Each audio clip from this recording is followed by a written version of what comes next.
Happy Thanksgiving week, Dan Rubenstein. Happy Rivalry week. Ooh. Dan Rubenstein, it's a big week in the world of college football. We've got games on Thursday and Friday and Saturday.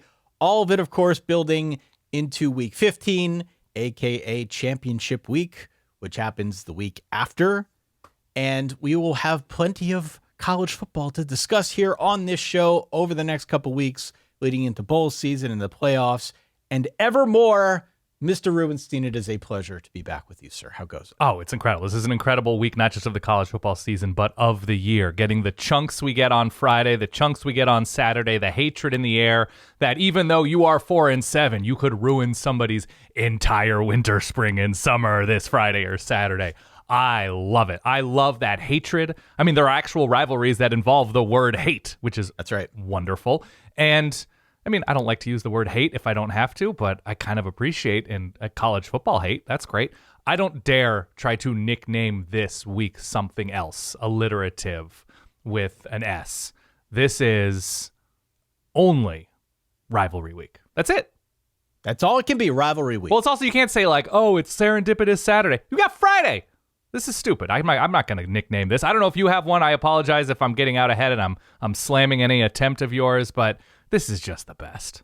Hey, real quick, it'd be great if you could consider subscribing to the YouTube channel down below. It really helps us out. We have a new Verballer Top 12 poll. By the way, Uh-oh. if you did listen to that midnight stream or if you listened to the normal audio feed that dropped early on Sunday morning, you'll know that I opened this up to the public.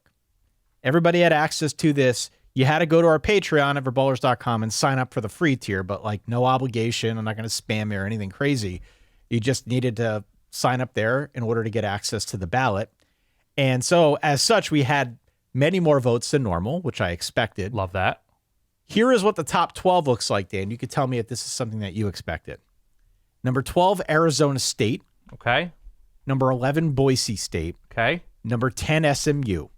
Okay. No surprises there. That doesn't catch me off guard. Okay. I mean, this is already different than the AP poll, though, right? It is. Oh, yeah. ASU is 14, I believe, in that poll. Okay, continue.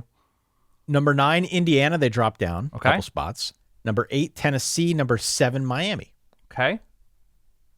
Number 6, Georgia. Number 5, Penn State. Number 4, Notre Dame. Number 3, Texas. Number 2, Ohio State. And number 1, Oregon. Okay. For those playing along at home and wondering, well, what about the teams that you didn't mention? Clemson is 13th. South Carolina is 14th. Alabama 15th. Ole Miss 16th. And Texas A&M 17th, Dan. Who would you say 16th? Ole Miss? Ole Miss. And Texas A&M 17? Correct. Okay. So right off the bat, my immediate reaction, head-to-head is not everything, but it's something. And having South Carolina ahead of Alabama with a relatively recent head-to-head in the same record, intriguing. I'm willing to listen to arguments. I don't think it's everything. Miami ahead of Tennessee is different than where the AP is. Those are flopped in the AP poll, right? 2-loss Tennessee ahead of 1-loss Miami with a common opponent that, depending on how you feel about week 1, and I'm okay with people saying, yeah, come on, that's basically a year ago, that they have the common opponent in Florida. Miami handled Florida, a healthier Florida, but a week 1 Florida better than Tennessee was able to handle Florida. But you can very easily argue Florida was an improved team by the time they played Tennessee in a number of ways. Penn State, Notre Dame is going to be pretty interesting, and just in terms of seeding, because both are on a pretty nice path, I guess, depending on what happens with Michigan, Ohio State, just because Penn State snuck by USC on the road in overtime, and Notre Dame has an opportunity against USC this coming weekend, correct? Correct. So that's an interesting data point. I don't know if that's everything, but it's an interesting data point. SMU is in an interesting position in terms of playoff consideration. I don't think this week is going to be terribly difficult against Cal, but Cal can eliminate SMU. That's right. So that's an interesting game that I'm sure we're going to get to in due time. ASU being higher here than in the AP. Do you have thoughts about ASU higher than teams like Clemson, South Carolina, like that? I had ASU 12 in mind. Okay. I put ASU 12, and, you know, we've talked about it time and again on this show. There are so many different personal formulas for ranking these teams. None of them are correct. Right. I feel like ASU right now has a full head of steam, and they're playing with such momentum. They are improving by leaps and bounds each week. It feels to me like among the teams in college football that we chart on a weekly basis, Arizona State is playing some of the best football right now. Likely. So yeah. even though I could definitely make the case for Clemson or even Alabama or Ole Miss or South Carolina ahead of Arizona State, I'm not sure I would favor Arizona State in a head-to-head matchup against any of those teams. I still feel like I wanted to reward them for the kind of football that they've been playing, so I put them up at 12. I get the case against it, but you can poke holes in ASU. You can say their losses, while not bad losses, were an amazing losses. It's because now you're looking at ASU through that lens, right? That's right. That number next to their name means a little bit more going into rivalry week than say it did 3-4 weeks ago. It was Texas Tech with Sam Leavitt, Cincinnati with Jeff Sims, if memory serves, for ASU, and they lose on the road to Cincinnati by 10. I think ASU is absolutely worthy of being in this conversation. And look, ASU takes care of business. There is no conversation. Pretty much. There is one instance that I did not outline. Okay. As I have gone to bat for ASU, talking through how Arizona State controls its own destiny. There is one specific case where that would not be the case. Which is? One specific case. That case involves Houston beating BYU. Okay, what happens then? In order for Arizona State to win its game this weekend against Arizona, and for them to not make the conference championship game, they need Houston to beat BYU. They need Colorado to beat. They would like to avoid. They would like to avoid. This is what needs to happen right. for Yes, fair. the circumstance to come to fruition. Houston beats BYU. That's the first thing. Okay, giving BYU an additional loss, yeah. Colorado over Oklahoma State, very reasonable, doable. Yeah. Iowa State over Kansas State, very doable. Decently reasonable, yeah. Texas Tech over West Virginia, I think probable. Decently reasonable. Baylor over Kansas. A fun I like game. Kansas there. Yeah. It should be a fun game. Yeah, there's Should be definitely a fun game. case for Baylor there. Continue. And Cincinnati over TCU, which I'm not feeling. Not an amazing chance, but not crazy. Yeah. Not crazy. This is the Big 12. A lot of stuff can go haywire. So what does that do then? If all of those dominoes fall in the Big 12, what is that? Where does that get us? If all those dominoes fall in the Big 12, I believe what would in all likelihood happen is we would have a Colorado-Iowa State conference championship game because BYU would take a loss. Obviously, in this instance, Arizona State would lose out in the tiebreaker. That would leave Colorado and Iowa State as the only two standing. And Colorado and Iowa State having not played Arizona State, right? That's correct. Neither has played Arizona State, so their opponent record. So Arizona State not definitely in, but I don't know. If you need all of those things to happen, it feels like they control their own destiny. It's the Breaking Bad prison stabbing situation. You need a lot to happen at the exact same time. Yeah. That's exactly right. So we'll see. I mean, I hope it doesn't come back to bite them, but all they can do is control what they can control. They have a very winnable game against Arizona. Obviously, lose that game against Arizona, things kind of go haywire again, but you've got four teams at the very top of the Big 12 that I think have the most likely chance of making that conference championship game. They're not all very likely. A lot require help. The Big 12 put out a press release. They've got a whole circumstance whereby, a number of teams, I think they said 9 teams or something, are still technically eligible to make the conference championship game. Yeah. But we're trying to live in reality here, and I think the most likely scenario is still Arizona State getting there by virtue of a win this weekend. But we'll see. My request, We'll Ty, see what transpires. If all of those things happen and come to fruition, and Arizona State still beats Arizona 56-13 or something, I want TMZ style security footage of Kenny Dillingham watching, finding out, being told, learning of the news, and having like a Hal McRae type office situation, ripping phones out of walls. Like, Mom! He's an excitable creature, that one, Kenny Dillingham. Yeah, I want to see that. Yeah, no response beyond that really from me. I mean, I think these teams feel like they are in roughly the right spot. I was just projecting out what this would mean for a team like Notre Dame per our rankings here. Yeah. If it finished like this, Notre Dame would, I guess, be a 6 seed. They would host Boise State. I'm in favor of that matchup. Yeah. I would really like that matchup. Or if they drop another spot, they might be hosting SMU. I think that will be tough. I've seen a couple places now. I think our friend Nicole Auerbach had her own projected bracket that she tweeted out, and that had Notre Dame hosting SMU. I ran the numbers. Notre Dame would be favored by like 13 Okay. per my set of numbers. That doesn't mean that's the Vegas set. Starting to think about some of these things, but still probably a bit premature. We got to see what happens here in week 14 before we start talking through conference championship scenarios and what the brackets are actually going to look like. Again, stay tuned to the next episode. We will talk about that in much more detail. Wondering what happens if Georgia Tech beats Georgia in terms of Well, I'm just asking questions about rankings. We're in poll conversation. I want you to hold that thought. Oh, Ty. I'm begging you to hold that thought because I have... This is tantric suppression, Ty. I have an item jotted down here Okay. that I want to discuss with you because I did look at that as well. Okay. All right? If that's cool with you. Okay. Let's do some of our week 13 leftovers. Okay. So, not to bury the lead, Dan, but a few things worth noting. I was looking at interesting possibilities, okay? Interesting possibilities given many of these circumstances that we've discussed here, okay? Mm-hmm. I should add that right now it is possible that we're going to have 14 bowl-eligible teams out of the SEC.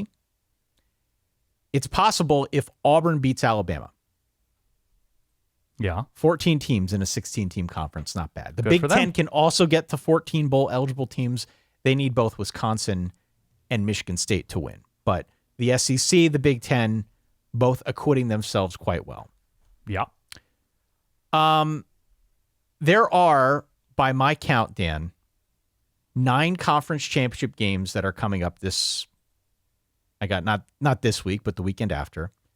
9 of them, and only one has their matchup set, which is the American. Tulane Army, yeah. Tulane and Army. Of the other 8, 5 of them have one team that's already clinched. The other 3 are the Big 12, the MAC, the Sun Belt, those 3. And 2 of those games are going to be played at noon Eastern time on Championship Saturday. Can't wait. So if you're a real sicko, there's your window. All right. Yeah.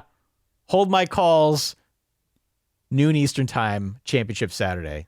That's where your interest is, I think, if you're into. Wear that catheter. You can't miss a second. You don't want to miss anything. Now, on the topic that you just raised, I was going to save this for our chat about Georgia and Georgia Tech, but I want to bring it up now. Okay. Here is the weird scenario that I think is possible. I'm not saying it is probable, but since Georgia has already clinched a spot in the SEC title game, the real wacky scenario that jumped out to me is Texas A&M beating Texas. Right, and essentially, you would think they would vault up enough. Although I don't even know. Would they become a top 4? Texas A&M? Yeah. If they won, I think their conference championship, there would be a lot of pressure with the committee to put them in as one of the top 4. Well, all I'm saying is if Boise, currently ranked in the top 12, takes care of business against an extraordinarily average Oregon State, but then beats UNLV, they'll be favored to do so because that game should be in Boise at that point. Right. I don't know how you vault up a 3-loss SEC team that far. I don't know. That's an interesting scenario, an interesting angle that I jotted down here about an SEC champ. Again, I can have it be defended, but we're also talking about a Texas A&M team who lost to Auburn. Oh, they lost. No, I get it. Yeah. That's one scenario that I think is interesting. Yeah. Okay. The one that you're describing is the SEC champion not getting a bye. Right. Very plausible. The one that I think I'm even more interested in is, all right, Georgia already clinched the SEC title game. A&M, let's say they beat Texas this week. Entirely possible. Georgia loses to Georgia Tech. Now, I'm not saying this is probable. Georgia Tech running their opener, right? Like the baseball teams do, that they're just like, well, Haynes King's not going to throw, but he's going to play. That's exactly right. Right. They are a 20-point dog at present. They play this game on Friday night. Yeah. I think Georgia's beating them, but it is a rivalry game. It is a hate game, clean old-fashioned hate, Dan. And Georgia Tech is plucky. In the instance, Georgia Tech beats them. And then here we go. Then in the SEC title game, it would be Texas A&M beating Georgia. Right. In that scenario, your SEC champion has 3 losses. Georgia would have 4. Georgia has 4 losses. Yeah. Gonzo. You can't put a 4-loss team in the playoff, can you? I think I agree. Continue. In that instance, and in the blink of an eye over the last 3 weeks, the SEC would have gone from this conversation about, are we going to put 5 teams in? Are we going to put 4 teams in? Yeah. To potentially putting in Texas A&M, Texas, and maybe Tennessee. Yeah. Depending on how things shake out. I don't think there's a universe in which fewer than 3 SEC teams get in. The only instance would be something like this happening and Tennessee also losing to Vanderbilt. And even still, if that goes down, there's a potential, I guess, dark horse in South Carolina playing against Clemson, where if South Carolina were to knock off Clemson and all of these other dominoes fall in this direction, there would be a case to be made for South Carolina working its way into that field. Okay, so if both Georgia and Tennessee lose this weekend, again, these are very far-flung ideas. Agreed. I mean, Vandy isn't that far-flung. No, I'm Vandy saying is both beaten better happening. than I don't know what the odds of both, like, heavy Sure. dogs is, considerably low. If both of those teams lose, Georgia and Tennessee, here comes Alabama, right? I guess. I mean, can you truly put in South Carolina ahead of Alabama? Somewhat recent head-to-head? And it wasn't a great win by Alabama. It's just a difficult case to be made. Now, Alabama has the worst loss of those two teams, losing to Oklahoma like they did, 24-3, whereas South Carolina has Lenora Sellers getting hurt against LSU, but that's still a tough win to pull out in that moment. South Carolina loses without an offensive touchdown, I believe, to Ole Miss. And so then how do you put in South Carolina over Ole Miss in that moment if Ole Miss takes care of business in the Egg Bowl? No. I don't, look, I'm just giving you hypotheticals. No, I understand it's South Carolina losing to Alabama, LSU, and Ole Miss in embarrassing fashion at home, right? That was in Columbia. That's right. So keep that kind of filed in the back of your mind. The way things are going to shake out with the SEC, I think, are going to be fascinating here down the final, 2 weeks of the season. Yeah. And this brings me to the Texas-Kentucky game from this past weekend. Yeah, this was where I was going to transition to. Continue. So we didn't talk much about it because obviously we had those 3 big upsets. Texas won 31-14 over Kentucky. They ran for 250 yards, which is really solid. We've been talking about their ground game all year, and they need to bring it along. Against this defense, too, yeah. Against this defense, this was a good effort, 250 yards on the ground. Here is the trend worth mentioning, though, with Texas. And if you want to call this a spreadsheet special, so be it. It's something that jumps off the page to me when I look at their stat profile. In 6 of Texas's last 8 games, they have undershot their offensive projections. Okay. They barely beat projections against Oklahoma. They blew by them. So they did impress Bill Florida. Connolly. It wasn't their own projections, but yes. Not their own projections. But it's not just Bill Connolly. If you look elsewhere Okay. to see what is this team projected to score, they have been undershooting those on a fairly regular basis. On average, between 5 to 16 points worse than expected. Now they're winning, right? I mean, you'll take the win. Obviously, they're pretty well set up here to make the playoff. But I do think it's a good way to articulate something I have been feeling, which is that this offense either doesn't have a top gear or it hasn't hit it yet. Unless they're playing Colorado State. Yeah. Unless they're playing Colorado State.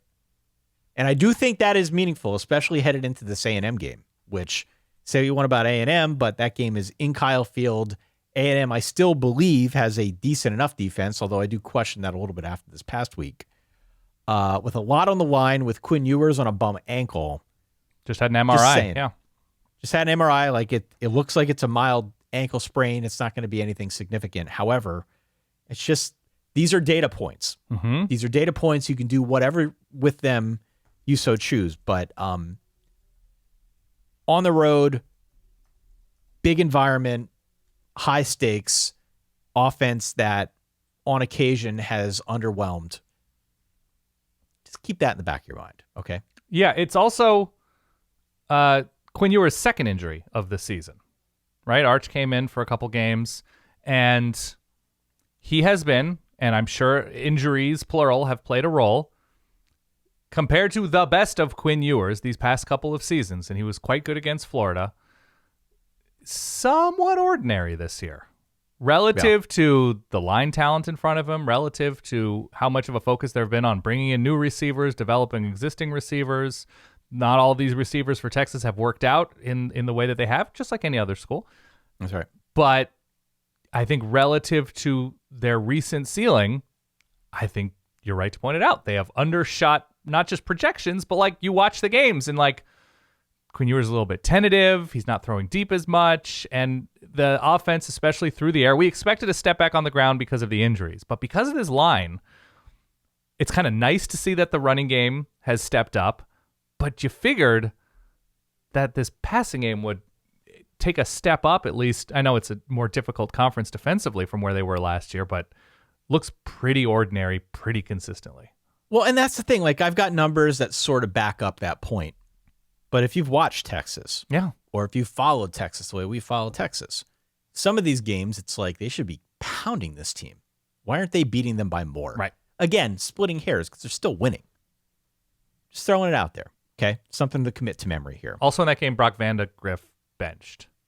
Yes, and correct. I want to say the backup's name was Butter Coley, but I think it's Cutter Boley. Butter Coley is much more fun to say. All right, a few other things, housekeeping type things for me, just items that have been bouncing around in the back of my mind. The Heisman odds have shifted dramatically now for those who care. Okay. I generally do not care Same. about the Heisman. I do kind of care this year. Okay. Because I think it's an interesting field. The conventional logic all along has been it's going to be one of four people that get the Heisman. It's going to be Dylan Gabriel or Cam Ward, Ashton Ginty or Travis Hunter. Okay. Those have been the four names for the last 3 to 4 weeks now that I think everybody has coalesced around. I'm a Nick Nash guy, but agree to disagree. Yeah. Travis Hunter's odds dropped dramatically after the game this past weekend. And by dropped, I mean he is the overwhelming favorite. He is a minus 750 favorite. Dropped in a good way. Yes. That's right. He is the overwhelming favorite to win this award. Ashton Ginty at 6-1, Cam Ward at 11-1, Dylan Gabriel 60-1. That's per FanDuel right now. So I'm genuinely curious based on these odds, and I know they don't use these odds for anything other than the betting lines. I'm curious how many end up getting invited to New York. That's what I care most about, actually. Because you have to go back to 2018 to find the last time they only invited 3 guys. And that was Kyler, that was Tua, and I think it was Dwayne Haskins. It's not uncommon. It's just been uncommon lately that they only invite 3 and not 4. Right. I think they'll invite 4. I think Dylan Gabriel will get the call. I do think it depends somewhat on what happens against Ohio State. Should that be the matchup in the Big Ten title game? But I don't know. Interesting. I'm musing on what might happen. I still think Travis Hunter is probably going to end up winning that award. Yeah, it's an interesting conversation just because Travis Hunter's value as an overall player, he has impacted games much more so than any other player in the sport, I guess non-quarterback. Quarterback touches the ball every single play, so obviously if there were an incredible week in, week out quarterback, sure. But the fact that he is playing corner at an extraordinarily high level, playing receiver at an extraordinarily high level, the interesting thing to me is he has had signature performances, but we haven't had like a legit big Colorado game. No. And so usually, and this is, again, nothing that Travis Hunter has anything to do with. You can't knock Travis Hunter at all for this. Usually you're just like, okay, here's this huge Bama LSU game and Devontae Smith goes off or whatever. Here's this like top 10 matchup and so went off.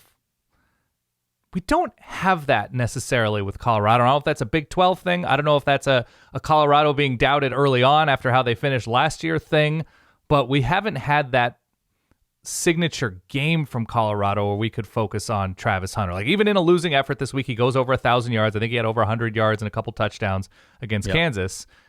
Again, the loss is not on him. They couldn't stop Devin Neal at all. But I'm curious to, like, this would be the first time in a while where you're just like, here's the big spotlight. Here's Colorado as like a top 10, 15, 20 ranked team in a huge game. And Travis Hunter's going crazy. Hasn't been on that level. Again, no fault of his. But we usually get that from these types. Like Ashton Ginty, I guess similarly, like had a good game, not an incredible game against Oregon. You know, those 2 big plays and otherwise only okay. But at least he did that against the number 1 team in the country. We were like, well, I mean, exactly. There's that. So yeah. I suppose if Dylan Gabriel goes crazy against Ohio State, that becomes a tighter conversation. I don't know how many votes will be in at that moment if that's who they end up playing in the Big Ten championship game. But it seems like Travis Hunter should be in the driver's seat right now. There have been a couple recent firings in college football. Don Brown at UMass, Tom Herman at FAU, Biff Poggi at Charlotte, Kevin Wilson at Tulsa, Jim McElwain, not fired, but retiring. Stepping down, yeah. From Central Michigan. I do wonder which power conference jobs are going to come open because they're going to start to talk about this now. Next couple weeks or so, this is going to be, I think, lingering. Yeah. Do you have to? Do you have to? Do you have to let it? Okay, continue. I think Neil Brown's a conversation. Sam Pittman's a conversation. Pulled it out against UCF. Brent Pry, probably conversation. We've heard there's a chance Arizona opens up. Purdue Eric, who messages us on Patreon, would love for them to get rid of Ryan Walters, but sounds like there's a situation with an outgoing AD who doesn't want to have a lame duck hiring situation, so that might not happen this year. There are also some rumors of higher profile retirements out there, but nothing that's anything we can substantiate. Mac Brown said he's going to be back next year. I don't think he's had an official conversation with, I think it's Bubba Cunningham, the North Carolina AD. He said that's after the season, but he says his full intention and his recruiting like he's back next year. So there's that. This is a long way of saying there's going to be a surprise or two. I mean, there's going to be a surprise. Can LSU find the money? Depending on how they finish? There's going to be a surprise or two. You can see it coming already whenever there isn't an obvious. Jen Cohen didn't hire Lincoln Riley. Man, she would need $88 million, Dan. Pass around that. That's a lot of money. It's a lot of cash. That's a lot of potatoes. Plus assistants, plus, yeah. We don't know who it's going to be. You know, we've had these instances now, this point in the season, every year for the last 5 years running. And we've started to see coaches get fired earlier, mid-season. Rumors swirling mid-season that it's going to happen earlier before the end of the year. We haven't really seen that at the power conference level yet. And so it does beg the question, will it happen at all? And it always happens. At some point it will happen. Somebody's going to get canned that you don't expect. I'm expecting a surprise or two here. I really am. I'm not saying Kalen DeBoer is being let go after losing to Oklahoma. But if Alabama loses the Iron Bowl, again, I'm not saying he's being let go, but I'm saying somebody in the Alabama fan base is putting a corpse in his back seat and be like, well, this must be investigated. We can't have him as the sitting head coach at Alabama. Where there's smoke, guys. Unbelievable. Just something to keep an eye on, okay? Something to keep tabs on. I would also add three other bullet points Please. Before we move on maybe to some Thursday games or any thoughts you have. There were two big flips in the recruiting world that we did not have a chance to discuss. True. On our episodes last week. Those being Bryce Underwood, who flipped from LSU to Michigan, and Juju Lewis, who flipped from USC to Colorado. So the Underwood one is really interesting because there have been reports for a long time now that he was being offered by Michigan somewhere in the vicinity of $10 million to flip. Reportedly, he turned that down. If you believe the reports, that offer was increased to a $12.5 million NIL deal, and then he flipped. Where that money is coming from ranges from Larry Ellison to Dave Portnoy to just a bunch of people passing around the hat. Sure. I cannot confirm nor deny any of that stuff, but you've all seen it too if you follow the recruiting game.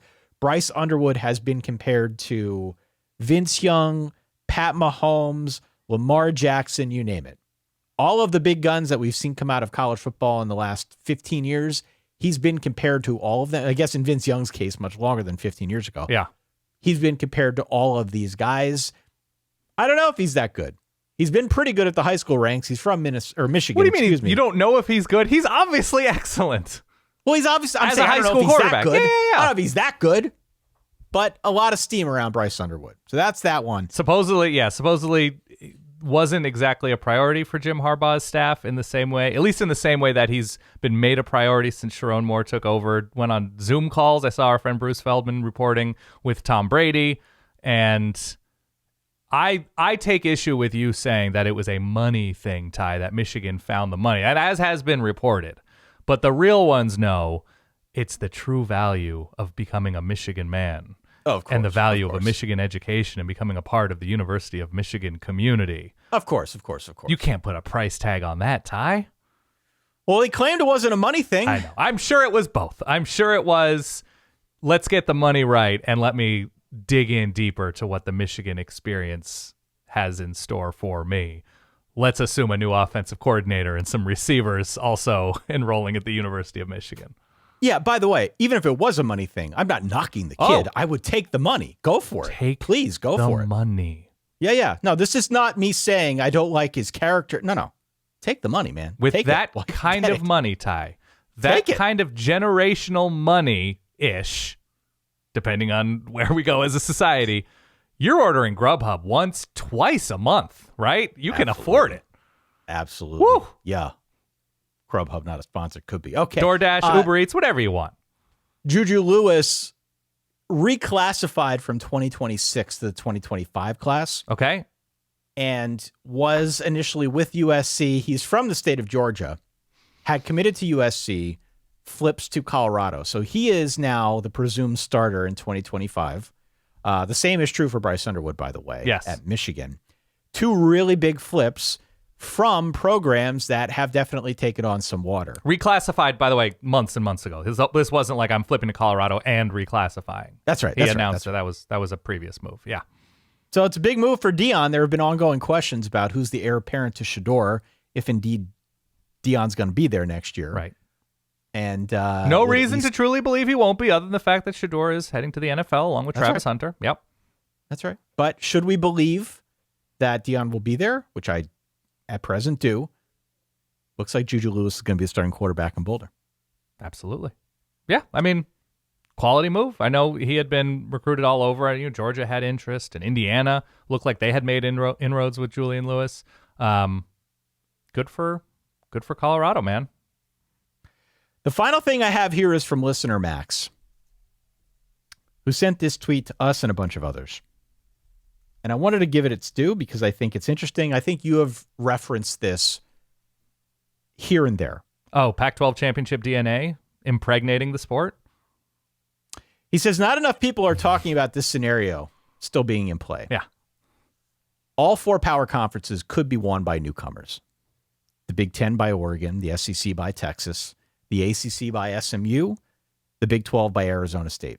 Pac-12 teams winning the Big Ten and the Big 12, a Big 12 team winning the SEC, an American Conference team winning the ACC. What better way to honor the solid verbals big nasty redhead Bill Walton than for Arizona State and Oregon moving conferences and bringing that Pac-12 championship DNA? Be great. That's what I'm saying, baby. That's what I'm saying. I don't know. There's your big nasty redhead.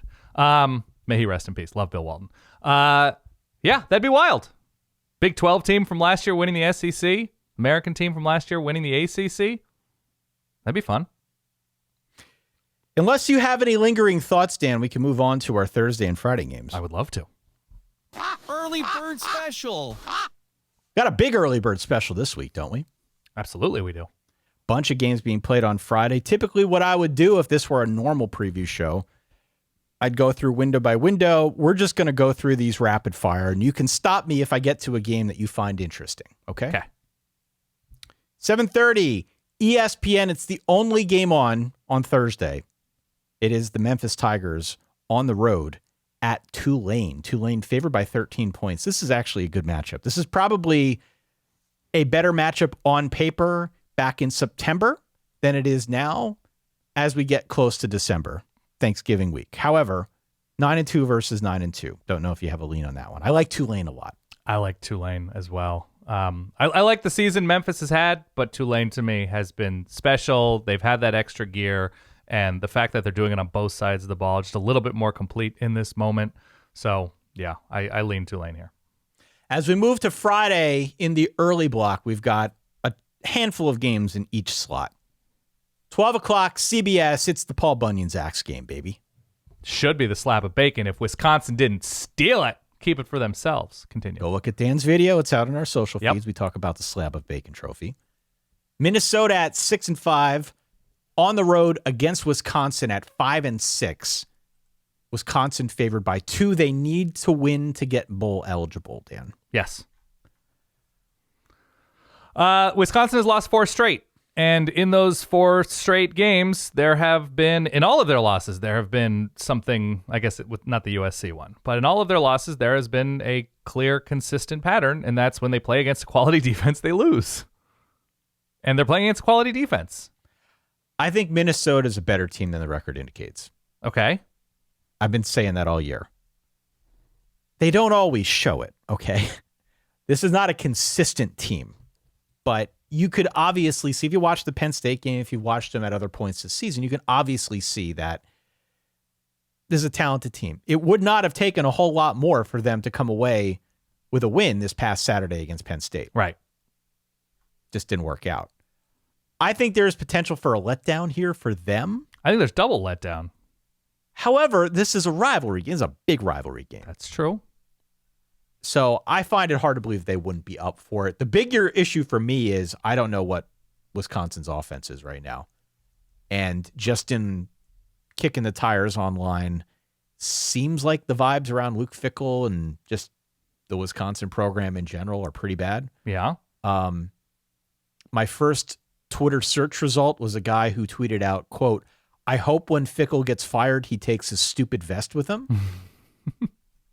Okay. So I'm not sure where the morale is for the Badgers right now. I think a lot of potential for a rock fight. I think Minnesota's better.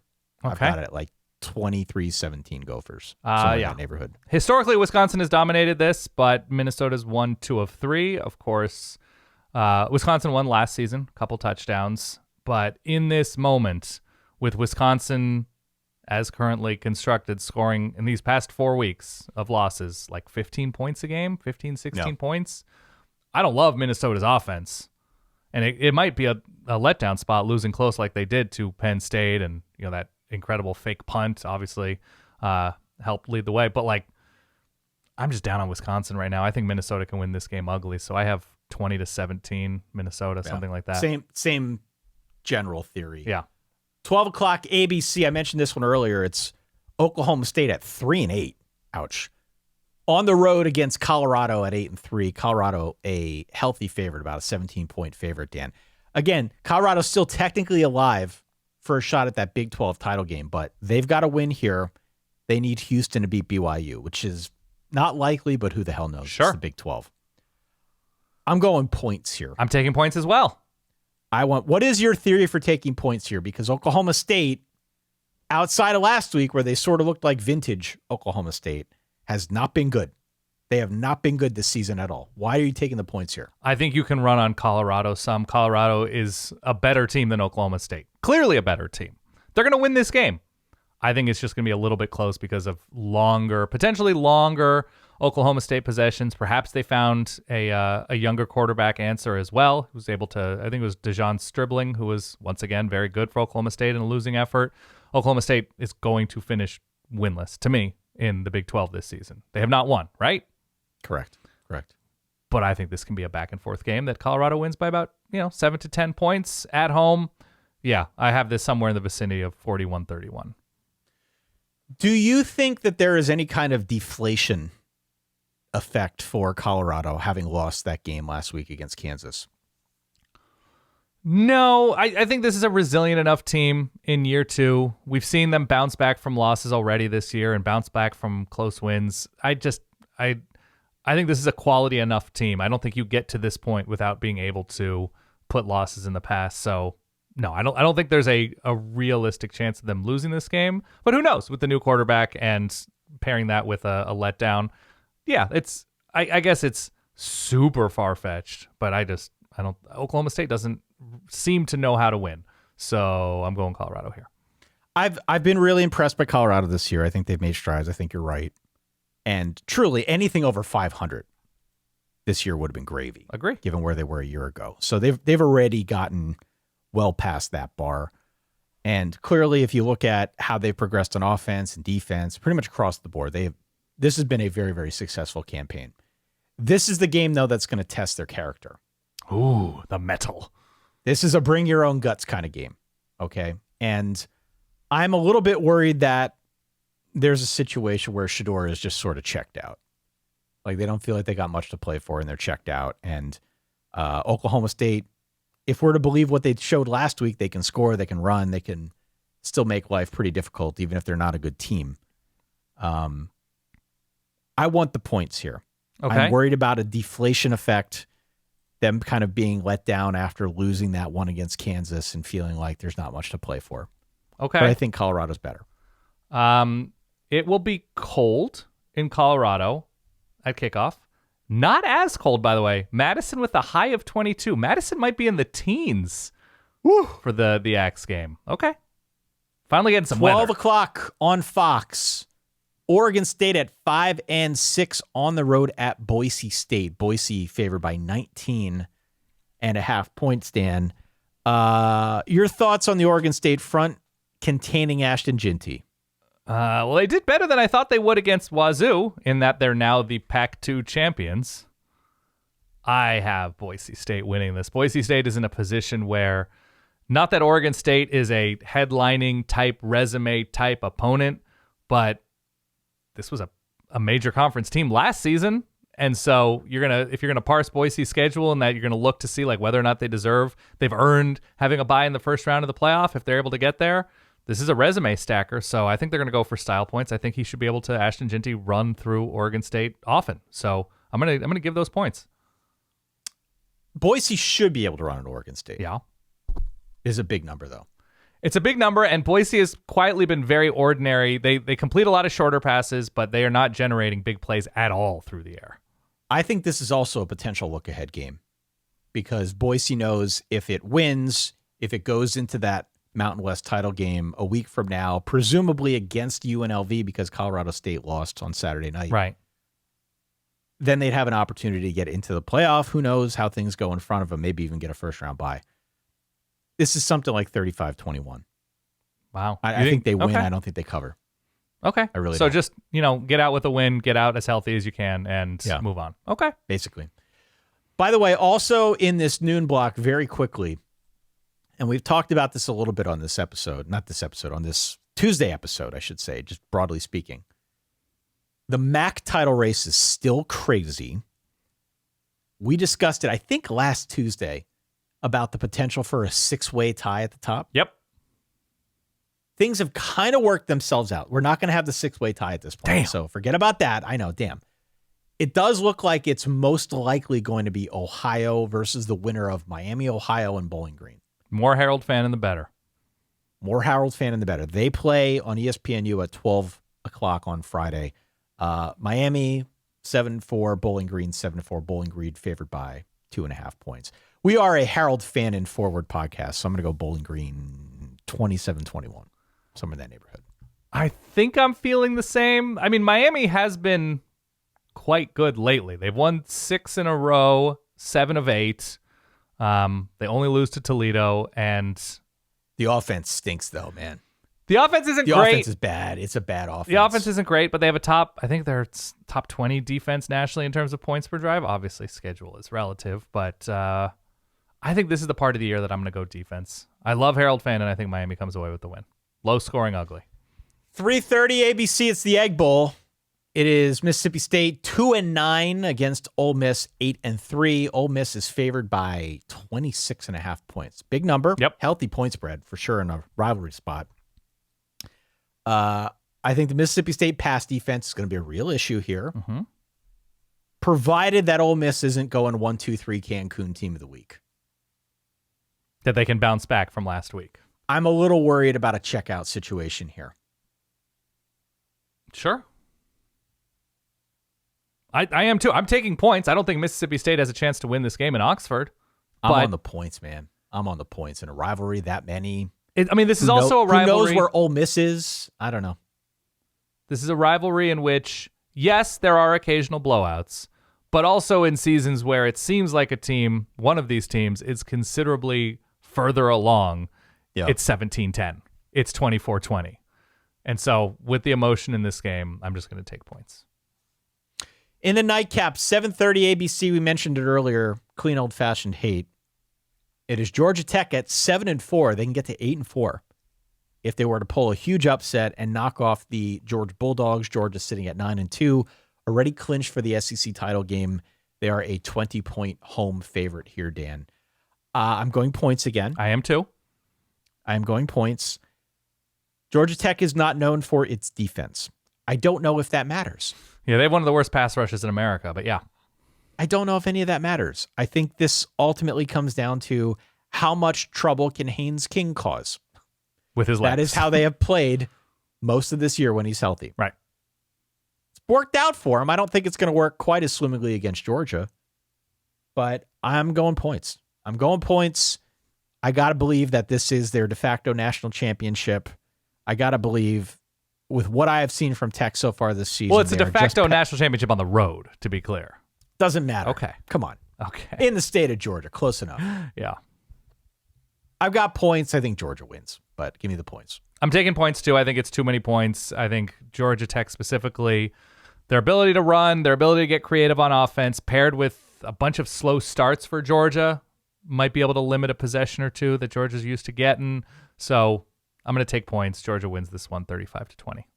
7:30 ABC, NBC, 7:30 NBC. Yeah. Heroes game.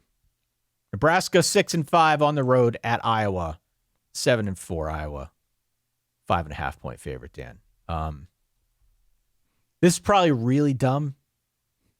Maybe I'm a little too high on Dana Holgerson, but I'm going Nebraska outright. Outright. Okay. I think somebody's winning this game by a field goal.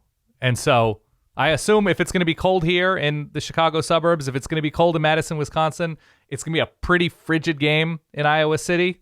You're taking the points then. I'm taking the points. I don't think either one of these teams is going to be able to throw it with any sort of consistency. Obviously, Iowa down to a backup of a backup of a backup, something like that. So I'm going to take points. Somebody's winning this game, 19-16. Saturday in Iowa City, also a high. This game, what time does this game kick off? 7:30. Okay. This game has a high of about 18 degrees at 5 p.m. It's like, it's really going to be a frigid one. I don't think anybody's gripping the football that well. I don't know if anybody's scoring 24 points. Yeah, 20-18, 17-15. I don't. If I have to pick a winner, if you're putting if you're swinging a mace near my head, Ty, I'm going to say Iowa at home pulls it out. And last but not least, 8 p.m. on Fox, Utah 4-7, UCF 4-7. It is the land of the 4-7 teams, Dan, which means the 5-win team will be king. UCF is favored by 8.5 points. I would not go anywhere near UCF plus 8.5 or minus 8.5 in this game. Against Utah. That seems like far too many points. Utah still does play pretty solid defense. They exclusively lose close, other than against Colorado. They exclusively lose close outside of that Colorado game, and it feels like this is almost a lock. I'm not going to play the lock sound, but giving them more than 7 points in a game like this, close out the season. Give me Utah plus the number. It also, by the way, just in terms of emotion, I'm not reporting anything. I'm not saying I've heard a rumor. I'm not saying I've heard something whispered in the breeze, but Utah's already named a coach in waiting. So Kyle Whittingham's not long for Salt Lake City. This could be Kyle Whittingham's final game as Utah's coach. It might not be. It could be. And so something could come out before the game. I don't know. What would the move be if you were Kyle Whittingham? Yeah. If you were a man of a certain age and you had coached your butt off for however many decades. Yeah. He's been the head coach since Urban Meyer left. Yeah. You decided you want to walk away. Would you announce before the game? Would you announce after the game? Would you let it leak out in the week building up to the game? What would be the move? I think his personality is such that he doesn't want the spotlight on him ahead of this last game, last chance. Oh, I know to come that. away with I'm a saying, win. what would you do? Oh, what would I do? Oh, I want full retirement tour. I want gifts at midfield, Ty. If I'm a legend on that level, and he's not a big personality, obviously. He's just put his head down and won a ton. But in me, loving to hear the sound of my own voice to the extent that I do, yeah, I want like the Coach K thing, the Kobe thing. I want a whistle-stop tour of people showering me with adulation, Ty. Come on. There you go. Those are your big games, I think, on Thursday and Friday. There are some other ones here that I did not mention. Navy, ECU. Who named a coach, Liberties. I think. It was reported. ECU has promoted from within, their defensive coordinator. That's right. That's 7-3 against 7-4. Liberty against Sam Houston is interesting. Liberty's 8-2. Sam Houston is 8-3. That should be a decent game. Texas State against South Alabama. There's a lot Reasons good here to be interested. Yeah. A lot good here on Friday. We will get to the Saturday games on our next episode. Select that diaper. Do not go anywhere. Absolutely, Dan. I think that is all I have for today. Same. We would encourage all of you to check out verballers.com. Verballers.com is where you can go and sign up now. The game, Run the Board, for Week 14 is now live. So it's rivalry week, okay? Mm-hmm. What I did is I took 16 games. I took the 16 games on our list that have a name or a cool trophy associated with them. These are only games on Saturday, so you have the full week. You have the day after Thanksgiving to sign up and get in. We will determine what our big prize is on our next episode. We haven't figured that part out yet. Yeah. But this is a big slate of games. These are all named games with cool nicknames or cool trophies. You have to pick the winner against the spread in all of them. The winner will receive a cool prize that is TBD at this point. You can do that either by going to verballers.com and signing up for any of our tiers, or if you are specifically interested in the game, you can go to playruntheboard.com. We set up a specific page that specifically talks about the game, what it's all about, and how you can get in. But it's a pick'em game at its core. Playruntheboard.com will give you all the deets that you need in order to get on over and sign up to play. Can I ask you this? Please. This episode's a little bit short of an hour right now. This is a big week for not just football, but for the healthy eaters. And by healthy, I don't mean people eating celery. I mean people who have a healthy appetite. That's correct, yeah. Give me the lay of the land in terms of where your Thanksgiving sits. How many guests, dishes you're looking forward to this year? Any adjustments to the menu? Any adjustments to the process, Ty? Just tell me where you sit right now, about 72 hours out. 72 hours out, got 9 people here in total, Writing including this down. Kate and I. Yep, 9 people. You can go 11 if you want to count the dogs, though I don't think they're going to be eating the turkey. They will be here, though, too. Are they meat Boost eaters? morale. Are they carnivores? They are carnivores, Okay, yeah. good to know. Yeah, continue. Absolutely. New sides. What am I looking forward to? I'm always looking forward to the pumpkin pie from Mama H. Of course. But you already know that if you're listening to this show. Otherwise, Ice cream, whipped cream. Ready Whip. Ready Got to Whip. be out of the can. Good choice. Got to be out of the can. Yep. Of the things that I am most looking forward to, I mean, we have a pretty standard issue. Thanksgiving feast is not really that much in the way of creative dishes. There is a pineapple stuffing that's pretty good. What is a pineapple stuffing? That's a standard stuffing with added pineapple chunks? With some pineapple in it. Yeah, it's good stuff. Interesting. Sweet and salty. Really good Okay. Really good stuff. I like that a lot. Who does that? That's Kate's mom thing. All right. Sounds good. Very, very good. We also have sort of like the normal complement of casseroles, though, because of scheduling, I'm not sure exactly what we're going to have this year. But otherwise, I always look forward to the cranberry sauce out of the can.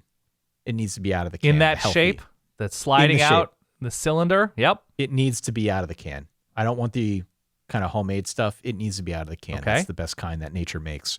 So there's that. Ocean spray all day. Continue. Absolutely. Yeah. The other thing that I will be, I think, scouting out outside of the pumpkin pie, outside of the cranberry sauce and the stuffings, I am going to be making a healthy amount of roasted potatoes / mashed potatoes and roasted vegetables.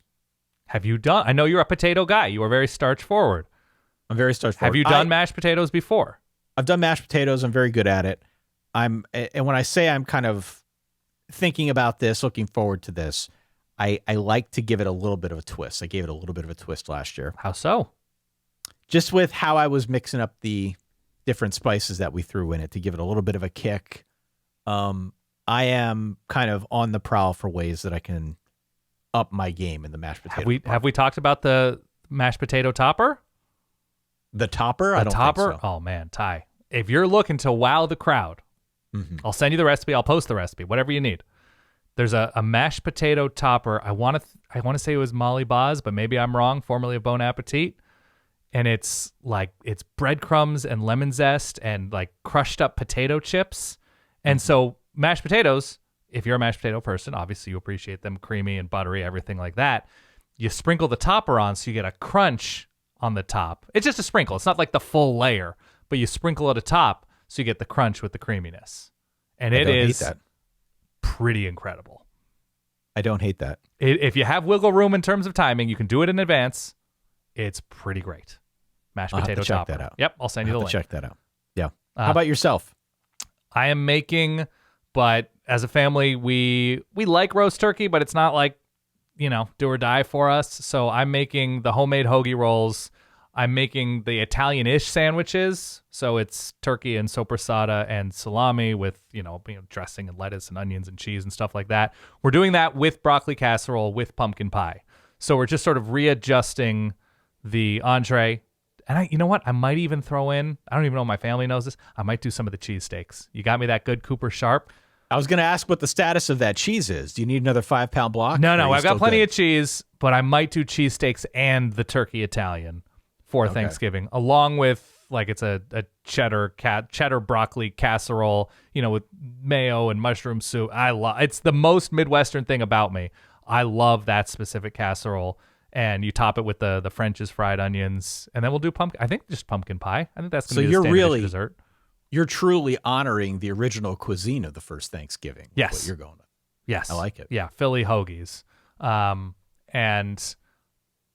we're doing that Wednesday night. My parents fly back on Thursday, and then I'm going to Jody's aunt and uncle, who I'm a big fan of. And so bring in a broccoli casserole and some green beans, and that's going to be, I think, the more traditional, sliced turkey and stuffing and all that stuff. But it'll be a big week of eating, as it should be, hopefully, for everybody listening, and can't wait. A big week of eating. We would encourage you all and your families to get in on our Run the Board game, playruntheboard.com, if you want to go and pick games and look forward to the action this weekend. As I said, probably 7 times now, we do have another episode that's going to drop a little bit later on this week where we're going to talk through all of the games on Saturday, what the significance of those games is. We've got tiebreaker scenarios here that we can talk through. Clearly, we've got all of our normal puns and goofiness that we will talk through as well. We are not going to give it a nickname. As Dan said, it is simply Rivalry Week. That encompasses everything going on this week. Yeah, baby. We need to do it justice. Rivalry Week is here. Week 14 is upon us, Dan. That is all I have. That's all I have. Everybody, thank you for your ongoing support. We appreciate you going on this college football journey with us. For that guy over there, my good friend, Ty, Dan Rubenstein. No, hold on. Let Ty cook. Everybody, let him cook. For that guy, Dan Rubenstein. For myself, Ty Hildenbrandt. As always, stay solid. Peace.